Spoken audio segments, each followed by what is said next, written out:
Hi everyone, doctor जय Mehta here from Mumbai. आज के वीडियो में हम स्पर्म मोटिलिटी के बारे में पेशेंट को क्या जानना चाहिए इस चीज पे डिस्कशन करेंगे। मैंने मेरे काफी वीडियोस में आपको ये ड्रॉ करके बताया कि ये स्पर्म का हेड कुछ ऐसा रहता है, फिर वो तरह रहता है, उसके नीचे एक middle piece and middle piece में से चालू होता है टेल स्पर्म का, राइट। अब ये चीज तो आपको सबको अभी तक बाय हार्ट हो ही गई होगी, बट ये वीडियो में हम ये जानने की कोशिश करेंगे कि ये जो स्पर्म का हेड, ओके, ये है मिडिल पीस एंड ये है टेल, राइट। ये मैंने बहुत बार बताया है कि ये जो पूरा स्पर्म है वो एक्चुअली एक सेल में से बनता है। इस पूरे चीज को बनने के लिए काफी टाइम लगता है। टेल का मेन फंक्शन क्या है कि स्पर्म को आगे स्विम करवा के लेके जा सके टुवर्ड्स द एग, करेक्ट। कोई भी बंदे को काम करने के लिए खाना लगता है, एनर्जी लगता है, और ये एनर्जी स्पर्म को मिलती है मिडिल पीस में से। मिडिल पीस में बहुत सारे स्ट्रक्चर्स रहते हैं छोटे छोटे, जिसको हमारे डॉक्टर लोग के भाषा में बोला जाता है माइटोकॉन्ड्रिया या पावर हाउस, ओके। तो वो पावर हाउस में से उसको एनर्जी मिलती है। तो स्पर्म मोटिलिटी के बारे में जब भी आप बात करेंगे तो एज अ पेशेंट सिर्फ 4 चीजें ध्यान में रखनी है आपको। छोटा सा ही है तो कुछ ज्यादा टेंशन लेने की बात नहीं है। एक है रैपिड प्रोग्रेसिव। रैपिड प्रोग्रेसिव मतलब पूरा सिस्टम परफेक्ट है, बराबर, इतना ध्यान में रखना, बाकी कुछ भी नहीं। दूसरा है स्लो प्रोग्रेसिव। स्लो प्रोग्रेसिव का मतलब क्या? नॉर्मली जो स्पर्म जितना स्पीड में मूव होना चाहिए उतने स्पीड में मूव नहीं हो रहा है, इसको बोलते हैं स्लो प्रोग्रेसिव। इसका मतलब ये कि शायद माइटोकॉन्ड्रिया, शायद पावर हाउस में एनर्जी सप्लाई में प्रॉब्लम है, ठीक है। तीसरा नॉन प्रोग्रेसिव। नॉन प्रोग्रेसिव का मतलब क्या? अरे वो बेचारा पुछड़ी हिला रहा है पर आगे ही नहीं जा रहा है, करेक्ट ना। रैपिड प्रोग्रेसिव मतलब पुछड़ी हिला रहा है और फुल स्पीड में आगे जा रहा है। स्लो प्रोग्रेसिव मतलब पुछड़ी हिला रहा है पर बहुत हळू हळू आगे जा रहा है, स्लोली स्लोली आगे जा रहा है। नो प्रोग्रेसिव मतलब वो हिला तो रहा है पुछड़ी पर आगे ही नहीं जा रहा है, इसका मतलब नॉन प्रोग्रेसिव। और लास्ट कैटेगरी जो आपको ध्यान में रखना है वो है इमोटाइल। इमोटाइल मतलब स्पर्म हिल ही नहीं रहा है, बराबर।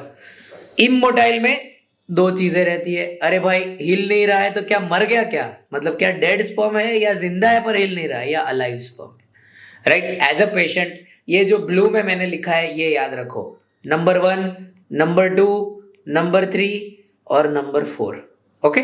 अभी सबसे पहले, क्योंकि ये 4 ही कैटेगरी में डिवीजन होता है स्पर्म की मोटिलिटी का, एज अ पेशेंट आपको ये ध्यान में रखना है कि कभी भी जब हम स्पर्म मोटिलिटी की बात करें, मतलब टोटल प्रोग्रेसिव मोटिलिटी, मतलब number 1 plus number 2 plus number 3, ये तीनों चीज मिला के, ओके, एटलीस्ट, मैं बोल रहा हूं एटलीस्ट होना चाहिए 40%।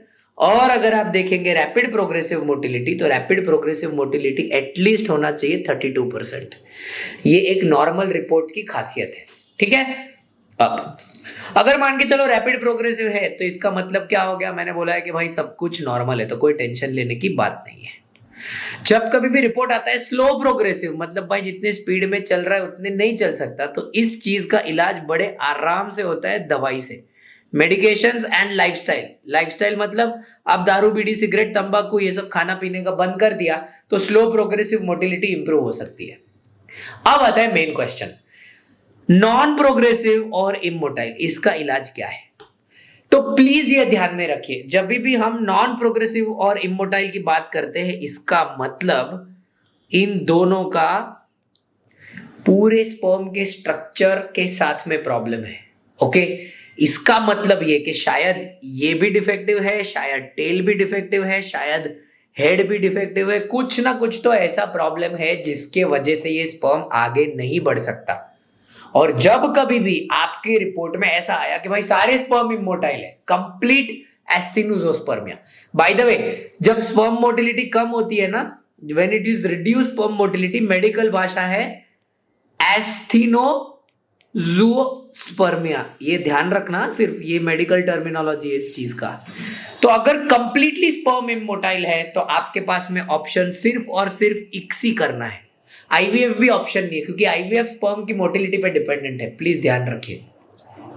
नॉन प्रोग्रेसिव है तो उस चीज में भी ऑप्शन सिर्फ और सिर्फ इक्सी करना है। इसमें तकलीफ क्या होती है, पब्लिक है ना, ये दोनों कैटेगरी में नॉन प्रोग्रेसिव और इमोटाइल में पब्लिक क्या करवाती है मैं बोलता हूं। पब्लिक बोलती है हम आईयूआई करेंगे।